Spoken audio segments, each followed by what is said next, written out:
안녕하세요. 저희는 오늘부터 에스더서를 보려 합니다. 자, 에스더서는 저희가 지금까지 봤던 에스라와 느헤미야와 함께 이제 포로기 중에 있었던 일을 기록한 역사서이죠. 그래서 에스라와 느헤미야가 고레스 왕 때부터 1차 포로기환 이후의 성전 건축, 그리고 또 2차 포로기환을 통한 에스라의 어떤 그 종교 개혁, 그리고 3차 포로기환인 느헤미야의 또 성벽 재건과 또한 그 안에 신앙 개혁 운동, 이것들을 다루었던 게 이제 에스라와 느헤미야였는데, 그 가운데 이제 에스더서는 1차 포로기환과 2차 포로기환 그 사이 아하수에로 왕 때에 일어난 일을 기록하고 있습니다. 보면은 일단 1차 포로기환은 고레스 왕이죠. 이 고레스 왕이 페르시아의 초대 왕입니다. 그리고 이제 2차 포로기환은 에스라가 기환할 때 2차 포로기환은 아닥사스다 왕이었죠. 그리고 3차인 느헤미야도 아닥사스다 왕 때 기환합니다. 그래서 이 아하수에로 왕은 바로 아닥사스다 왕 전의 왕입니다. 바로 그 전의 왕이고, 이 아하수에로 왕이 어떤 그 강대한 제국을 또 형성했던 페르시아의 왕입니다. 자, 그래서 시대적 배경은 그러하고, 또 이 에스더서는 배경적으로 봤을 때 어떤 성경이라고 말하기가 그 의심되는 어떤 책이기도 합니다. 성경에서 전체 성경 가운데에서 하나님 이야기가 한 번도 나오지 않는 책이 딱 두 권 있는데, 그게 바로 에스더서와 아가서입니다. 하나님이 언급되지 않아요, 아예. 근데 성경이죠. 왜 그럼 이 하나님이 언급되지도 않지만 이것을 그것도 성경으로 우리가 보느냐?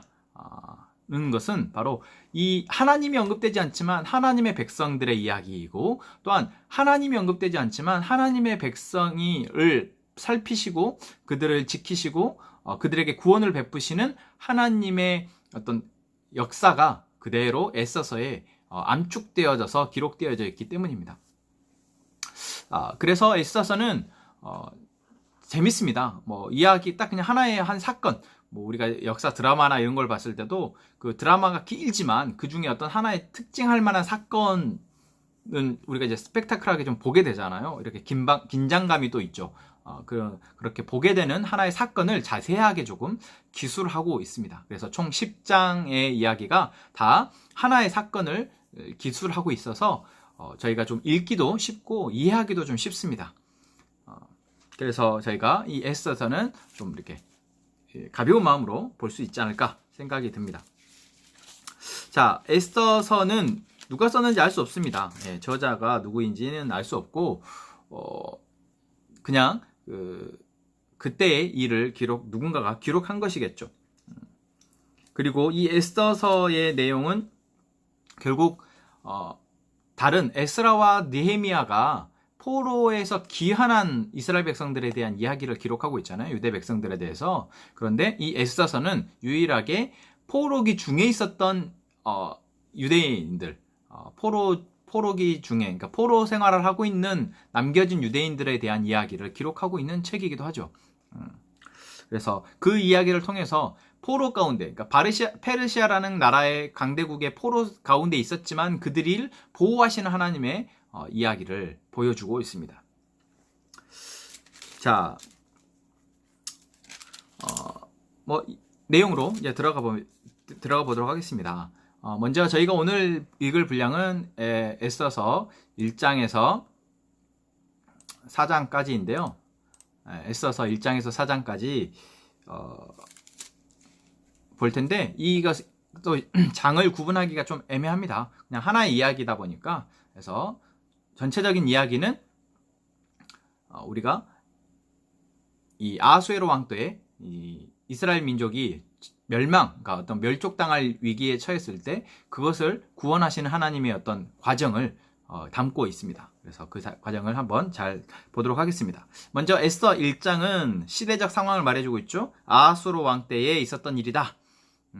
이 아하수에로 왕이 이제 127지방을 다스리는 왕이다. 그러니까 그때 얼마나 거대한 제국이었는지를 보여주고 있고, 1장은 전체적으로 아예 에스더가 등장하지도 않습니다. 자, 1장은 무엇을 얘기하고 있냐면 이 아하수에로 왕이 이제 강대한 제국을 형성하고 또 계속해서 정복 전쟁을 해나가는 과정 가운데에서 이제 이 잔치를 베푸는 것이죠. 어떤 축하의 잔치나 또는 뭔가 이게 전쟁을 준비하는 데 있어서 분위기를 돋구기 위해서 잔치를 하는데 그냥 하루 이틀이 아니라 6개월을 준비를 합니다. 6개월을 잔치를 하는 것이죠. 그러니까 이건 단순히 그냥 무슨 축하 파티가 아니라 계속해서 어떤 전쟁을 고취하고 어떤 작전 회의를 하고 이런 중요한 어떻게 보면은 그 회의가 겸매된 어떤 잔치인데 이 잔치의 흥이 한참 올라가서 이제 뭔가 그 전쟁을 또 나아가려고 하는 그때에 이 아수에로 왕의 왕비가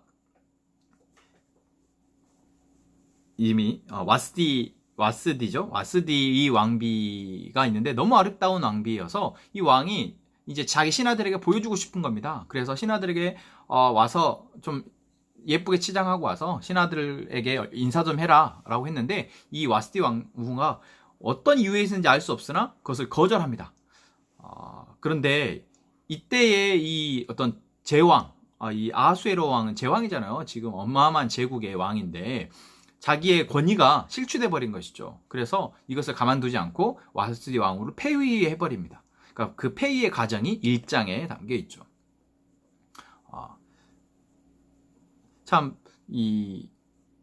성경의 이야기, 또 어떤 이스라엘 민족의 이야기와는 좀 동떨어진 이야기가 1장에 기록되어져 있습니다. 자, 그런데 이것이 그냥 동떨어진 이야기가 아니라 하나님의 백성들을 살피시는, 그러니까 하나님의 백성들이 일어날 일들을 어떤 전후의 과정을 미리 설명하기 위한, 왜 그게 그렇게 되었는지를 설명하기 위한, 그리고 이것이 꼭 필요한 사건인 것을 우리는 뒤에 알 수 있죠. 자, 그렇게 와스디 왕이가 폐위가 되고 나서 이제 전쟁을 갔다가 돌아와서 2장입니다. 그 후에 아하수레 왕의 노가 그침에라고 되어 있죠. 그러니까 전쟁 갔다 와서 이제 자기가 너무 과했나 싶어서 봤더니 이제 왕후가 없는 거잖아요. 왕후를 폐위해 버렸잖아요. 그래서 왕후를 다시 뽑게 됩니다. 그래서 왕의 측근 신하들이 왕을 위해서 아리따운 처녀들을 전국에서 모집해가지고 그 중에서 왕으로 고르십시오 라고 하면서 이제 그때 바로 이제 우리가 아는 에스더가 등장합니다. 자, 에스더가 등장하기 전에 먼저 5절 말씀에 도성 수산에 한 유대인이 있다. 유다인의 이름이 모르드게인데 이는 베냐민 자손이다. 어떤 신분을 말해주고 있죠. 유다인이고 또한 이 사람이 베냐민 자손이고 기스의 증손이다 라고 말하고 있는데 여기서 기스의 증손이 될 수가 없죠. 기스가 누굽니까? 사울의 아버지이잖아요. 그러니까 기스가 될 수가 없죠. 그 증손이. 그러니까 여기서 증손이라는 표현 자체는 그냥 기스의 후손이다 라고 생각하면 되겠고 이 모르드게라는 사람이 그러니까 사울 왕의 어떤 직계인 거죠. 자, 그리고 이 모르드게가 이제 포로로 끌려왔다. 그러니까 요고냐 왕, 그러니까 요야긴 왕 때 포로로 끌려왔다. 같이 포로로 끌려왔다 말하고 있고, 이 모르드게에게는 조카, 사촌이죠. 사촌인 조카가 그 에스더가 있었다라고 이야기하면서 이 에스더가 너무 아리따워서 이제 그 뽑힌 것이죠. 뽑혀서 그냥 왕후가 바로 된 것이 아니라 여러 왕후의 후보들을 놓고 이제 2장은 그 왕후들의 후보들을 한 1년에 가까운 시간 동안 계속 다듬고 더 아름답게 만들고 뭐 7명의 시녀까지 붙여주고 이렇게 해서 정말 어렵게 그 왕후가 되는 과정을 보여주고 있고 그 중에서 결국 에스더가 왕후가 됐다라는 이야기가 2장에 나오고 있습니다. 자, 그러니까 1장은 왕후가 폐위된 사건을 말하고 있고 2장은 에스더, 유다인인 에스더가 왕후가 된 사건을 이야기하고 있죠. 그리고 2장 마지막 19절부터 보면은 모르드게가 왕의 목숨을 구해주는 사건을 짧게 기록하고 있습니다. 자, 이 지금 진행되는 사건들이 다 그냥 의미 없는 사건들이 아니라 다 의미가 있습니다. 이게 다 하나님의 섭리 가운데에서 하나하나의 사건이 다 연결이 되고 반드시 필요한 사건인 것이죠. 뭐 다 자세하게 보면 우리가 더 디테일하게 보지만 그렇게 보진 않고요.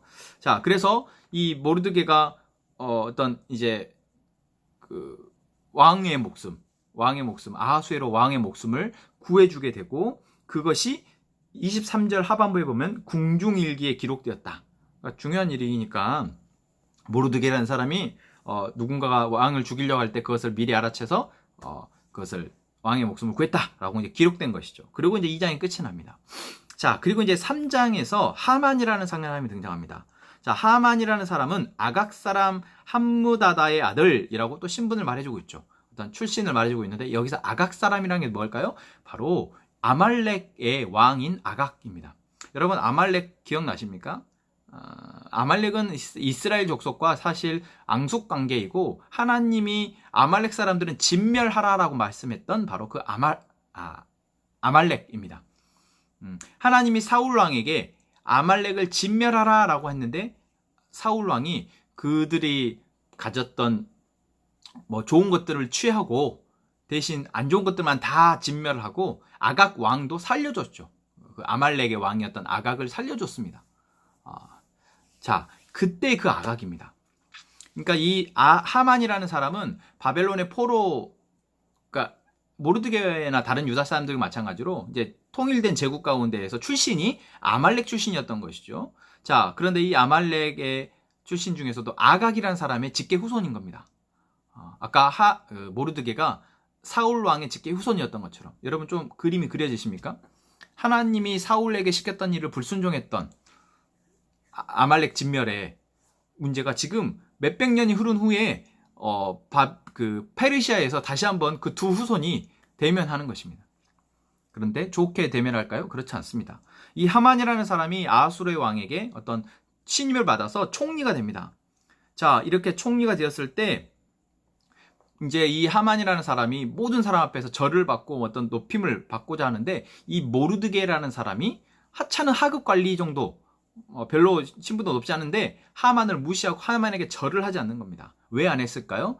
모르드게는 하나님에게만 심기고 하나님만 절을 하기 때문에 바로 하만에게 절을 하지 않은 겁니다. 그러니까 종교적 이유이죠. 신념에 의해서. 그런데 그것을 하만이 마땅치 않게 여기고 그냥 마땅치 않게 여기는 것이 아니라 그 민족을 다 멸하라고 마음을 먹습니다.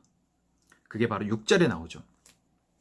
그리고 유대인들이 이제 다 하만에 의해서 죽게 되는 상황에 처하게 된 겁니다. 그러니까 그냥 모르드게 한 사람 때문에 유대인이 다 죽는다는 게 말이 됩니까? 근데 상황이 그렇게 되었습니다. 결국 이것은 모르드게가 한 사람의 어떤 예의가 없는 것 또는 뭐 윗사람을 공경하지 않은 문제가 아니라 하나님의 신념, 하나님의 법도를 지키려 하는 모르드게와 그것을 못마땅해 여기는, 그러니까 하나님의 법을 따르는 사람을 못마땅해 여기는 하만과의 서로 대립인 것이죠.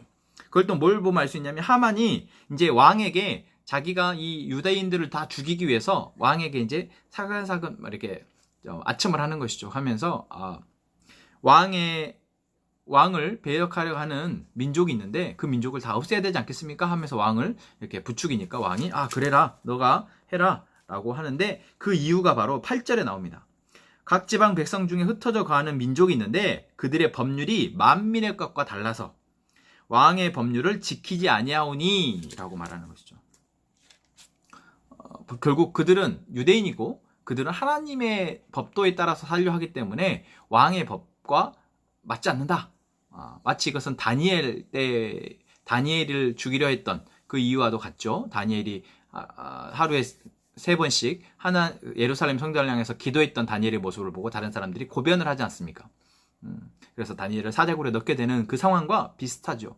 결국 하나님의 법도를 지키려 하는 사람들은 결국 이방 사람들이 볼 때는 눈의 가시와 같고, 특히 지금 하만은 자기가 무시당했다고 생각하기 때문에 더 크게 문제를 삼아서 아예 죽여버리려고 하는 것입니다. 그래서 이제 조서를 꾸며서 전체 127지방에 이것을 공표를 합니다. 그래서 이제 그 날짜를 정하는데 그게 바로 아달월 13일에 죽이겠다라고 이제 그것을 결정하죠. 자, 그게 이제 3장의 내용이고, 자, 그리고 이제 4장은 모르드게가 이 사실을 듣게 돼서 이제 정말 큰일이잖아요. 자기 한 사람 때문에 처음은 유대인들 전체가 죽게 되었다라는 이야기를 듣게 되니까 모르드게가 이제 자기가 베옷을 입고 성문 앞에 나아가서 이제 대성통곡하는 것입니다. 그러자 자기 에스더가 그 이야기를 듣고 도대체 무슨 일인가 싶어서 알아보니 이러이러해서 이렇게 됐다라고 라는 이야기를 들었는데 에스더가 그 당시에 왕궁 법도상 왕이 부르지 않으면은 아무리 왕비를 할지라도 왕 앞에 먼저 나아갈 수 없는 법도가 있었던 겁니다. 그래서 내가 왕이 부르지 않은 지 벌써 30일이 됐습니다. 그래서 내가 나갈 수 없습니다. 라고 이야기를 하는 것이죠. 어떻게 보면 합당한 이유가 되죠. 그런데 모르드게가 그 이야기를 듣고 어떻게 합니까? 유명한 말입니다. 14절 이때 내가 만일 잠잠하여 말이 없으면 유다인은 다른 데로 말미암아 노임과 구원을 얻으려니와 너와 내 아버지 집은 멸망하리라. 예, 어떤 무서운 이야기. 여기에 담겨진 진리가 있죠. 너가 아니어도 하나님은 우리 민족을 구원하실 것이다. 하지만 너가 지금 이 상황 속에서 그것을 모른 채 한다면 너와 네 아버지 집은 멸망할 거다. 와 같은 이야기를 합니다. 그것이 무서워서는 아니겠지만 결국 그러한 마음에 하나님께서 결국 하실 것이라는 마음에 에스더가 이제 금식을 선포하고 유대인들에게 3일 동안 자기를 위해서 금식해달라고 이야기하고 자기도 3일 동안 금식을 하고 이제 기도를 합니다. 그렇게 기도한 이후에 이제 그 다음 왕에게로 나아가는 것이죠. 자, 오늘 여기 4장의 내용은 바로 거기까지입니다. 자, 여러분 좀 재밌지 않습니까? 이 에스더의 내용은 사실 어떤 긴박한 상황 가운데에서 짧게 언급되어져 있는 이야기들이 참 재미있습니다. 그리고 우리가 그 상황 가운데에서 이것이 다 하나님의 섭리 가운데에서 하나씩 뭔가 퍼즐이 맞춰지듯이 맞춰져 간다는 것을 쭉 읽어보시면 알 수 있습니다. 네, 오늘 여기 4장까지 봤습니다.